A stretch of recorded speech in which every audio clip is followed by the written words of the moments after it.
മാലാവ്, സൂചിക്കണവ,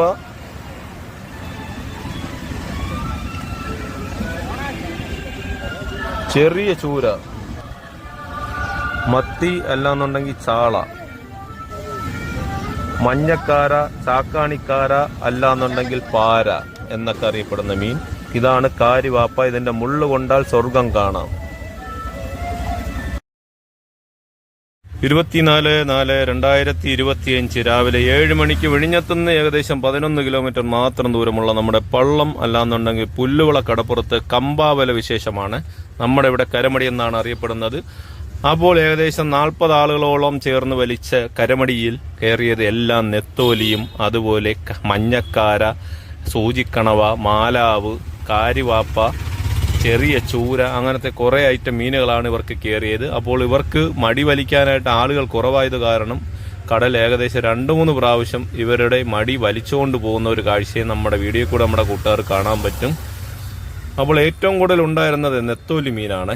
നെത്തോലി മീനാണ് ഇവർക്കുണ്ടായിരുന്നത്. അടുത്ത് മടി വലിച്ചുകൊണ്ടിരുന്ന ആളുകൾ ചേർന്നാണ് ഈ കമ്പാവല വലിച്ച് കരയെ കയറ്റിയത്. ഈ കരമടി വലിച്ചത് ഏകദേശം 40 ആളുകളോളം ചേർന്നിട്ടാണ് ഈ കരമടി വലിച്ചത്. പക്ഷേ ഇവർ പോലും പ്രതീക്ഷിക്കാതാണ് ഇത്രയും നെത്തോലി മീൻ ഇവരുടെ കരമടി കയറിയത്. അപ്പോൾ ഇവർ മാത്രം വിചാരിച്ചു കഴിഞ്ഞാൽ ഈ കരമടി വലിച്ച് കരയെ കയറ്റാനായിട്ട് പറ്റത്തില്ല. ഇവരുടെ അടുത്തുണ്ടായിരുന്ന വേറെ കരമടി വലിച്ചുകൊണ്ടിരുന്ന ആളുകൾ ചേർന്നിട്ടാണ് ഈ മടി വലിച്ച് കരയെ കയറ്റി കൊടുത്തത്. അപ്പോൾ വേറെ ഒന്നുമല്ല, നമ്മുടെ കൂട്ടുകാർ കാണുമ്പോൾ ഇത് നെത്തോലി മീൻ ഓപ്പൺ ചെയ്യുമ്പോൾ ഇതിനകത്ത് മണ്ണൊക്കെ കൂടുതലായിട്ട് കാണാനായിട്ട് സാധ്യത കൂടുതലാണ്. അപ്പോൾ നമ്മുടെ കൂട്ടുകാർ പറയുന്നത് എന്താണ് എല്ലാം മണ്ണെന്ന് ചോദിക്കാനായിട്ട് സാധ്യത ഉണ്ട്. പക്ഷെ വേറൊരു കാര്യം പറയാനുള്ളത്, കരമടി എന്നുള്ള ഈ സാധനം വലിച്ചു കയറ്റുന്നത് മണ്ണിൽ കൂടെയാണ്. അപ്പോൾ ഇവർ ഓപ്പൺ ചെയ്യാനായിട്ട് ഏകദേശം 10 മിനിറ്റോളം സമയമെടുക്കും. പക്ഷേ ഇപ്പോഴുള്ള ഒരു സിറ്റുവേഷൻ അങ്ങനെയല്ല. 7 മണി കഴിഞ്ഞ് നമ്മുടെ പള്ളം ഫിഷ് മാർക്കറ്റിലുള്ള ആളുകൾ, മീൻ വാങ്ങാൻ വന്ന ആളുകളൊക്കെ പോകാനായിട്ട് സാധ്യത കൂടുതലാണ്. എത്ര വേഗം തന്നെ ഇതിൽ കിടക്കുന്ന മീൻ ഒരു ലേലത്തിൽ കൊടുക്കും.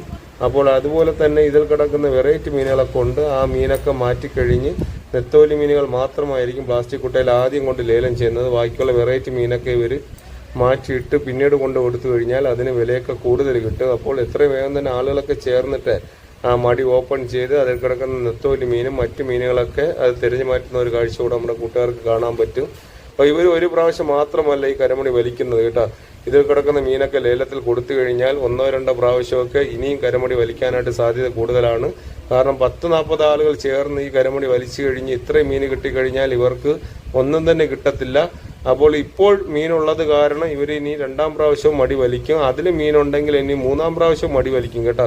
കാരണം കരമടിയുടെ ഒരു പ്രോസസ്സ് അങ്ങനെയാണ്. നമ്മുടെ കൂട്ടുകാർ വിചാരിക്കും ഇത്രത്തോളം ആളുകൾ ഈ കരമടി വലിച്ചു കയറ്റി ഇത്ര മീനുകൾ മാത്രമാണ് ഉള്ളത്, ഇവർക്ക് എന്തെങ്കിലും കൂലി കിട്ടുമോ എന്നൊക്കെ ചോദിക്കുന്ന ഒരുപാട് കൂട്ടുകാരുണ്ട്. കാരണം നമ്മൾ നേരത്തേക്ക് വീഡിയോ ചെയ്തപ്പോഴേ ഇങ്ങനത്തെ കമൻ്റൊക്കെ വന്നിട്ടുണ്ടായിരുന്നു. അപ്പോൾ അവരും കൂടെ അറിയാൻ വേണ്ടിയിട്ടാണ് നമ്മൾ പറയുന്നത്. ഒരു പ്രാവശ്യം മാത്രമല്ല മടി വലിക്കുന്നത്. ഇനിയിപ്പോൾ മീനുള്ളത് കാരണം ഇനി 2-ാം പ്രാവശ്യം ഒരു മടി വലിക്കാനായിട്ട് സാധ്യത കൂടുതലാണ്.